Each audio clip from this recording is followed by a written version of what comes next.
కనబడండి. Okay రా. Okay అన్నాడు, నువ్వు రా.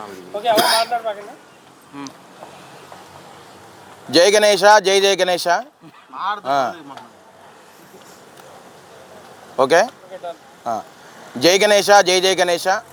ముందుగా విజయవాడలో ఉన్నటువంటి లారీ సౌండ్, స్టార్టర్ సౌండ్, ఇంకా బస్సులు వస్తా ఉంటాయి ఇప్పుడు.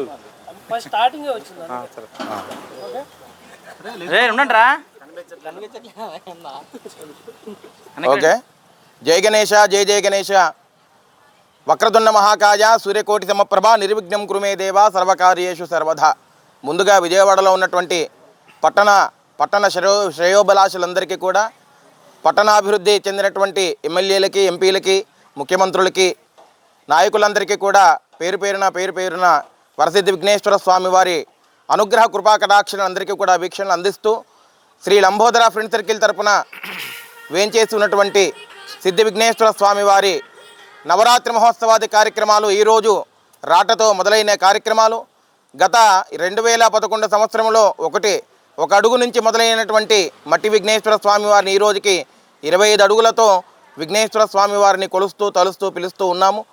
మరి గత ఇంకా 2 నెలల్లో కార్యక్రమం ఉందనగా ఇప్పటి నుంచే విగ్రహాన్ని ఇక్కడే మన కరెంట్ ఆఫీస్ జోజినగర్లో లంబోదర ఫ్రెండ్ సర్కిల్ వారి తరపున, అలాగే కేదారేశ్వర ప్రసాద్ గారు, రాజరాజేశ్వర గారి ఆధ్వర్యంలో విగ్రహాన్ని ఇక్కడికే తెప్పించి ఇక్కడే ఆ యొక్క ప్యాస్టా ప్యాలెస్తో విగ్రహాన్ని తయారు చేయించి ఇక్కడే ఈ కార్యక్రమాలన్నీ కూడా జరిపిస్తున్నాం. మరి ఈరోజు రాట మహోత్సవ కార్యక్రమం జరిగింది. ఈరోజు మొదలుకొని ఆగస్టు 27 వరకు కూడా పనులన్నీ కూడా వైభవోపేతంగా జరుగుతాయి. ఆగస్టు 27వ తారీఖు నుంచి నవరాత్రి మహోత్సవాది కార్యక్రమాల వైభవోపేతంగా, రంగరంగ వైభవంగా, కనీవిని ఎరగనట్టు విధంగా శ్రీ విజయవాడలో ఉన్నటువంటి భక్తులందరూ కూడా ఈ యొక్క కార్యక్రమాలలో అందరూ కూడా తమ వంతు సహాయ సహకారములు అందించి ఈ విఘ్నేశ్వర స్వామి వారిని అనుగ్రహానికి పాత్రలు కాగలని మనం చేస్తున్నాం. అలాగే 27వ తారీఖు మొదలైన కార్యక్రమాలు ప్రతిరోజు లక్ష్మీ గణపతి హోమంతో, విశేషమైనటువంటి కార్యక్రమాలతో, లక్ష దీపోత్సవ, కోటి దీపార్చన కార్యక్రమాలతో విశేషంగా కార్యక్రమాలన్నీ కూడా జరిపించబడును. కావున గ్రామస్తులందరూ కూడా, పట్టణాభిలాషులందరూ కూడా, భక్తులందరూ కూడా ఈ కార్యక్రమాలలో పాల్గొనవలసిందిగా మనం చేస్తున్నాం. జై బోలో గణేష్ మహారాజ్ కి జై. జై బోలో గణేష్ మహారాజ్ కి జై. జై బోలో గణేష్ మహారాజ్ కి జై. చెప్పురా రే.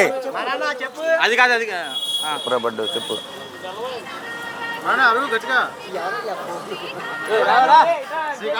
ఇప్పుడు ఎవర్రా నీకు ఈ టైం? నుంచోరా